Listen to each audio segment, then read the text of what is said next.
হ্যাঁ, সেই দিনটাও আসবে যখন সবাই আপনার সঙ্গে কথা বলতে চাইবে, আপনার সঙ্গে সময় কাটাতে চাইবে, আপনি হাসলে তাল মিলিয়ে হাসতে চাইবে, আপনার প্রতিটা সাফল্যের সঙ্গে নিজেকে একটু জড়িয়ে নিতে চাইবে।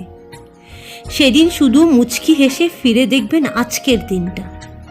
আজ যখন আপনার কাছে কিচ্ছু নেই, সম্পূর্ণ হেরে গেছেন, খারাপ সময় চলছে, মনে হচ্ছে আর কিচ্ছু হবে না, পারবেন না, তখন নিজেকে বারবার বলছেন ধৈর্য, আর একটু ধৈর্য ধরো, আজকের খারাপ দিনটাও কেটে যাবে, আজকে যারা বাজে কথা বলছে তারাও সরে যাবে, মুখ লুকোবে, ব্যাস আর একটু অপেক্ষা করতে হবে।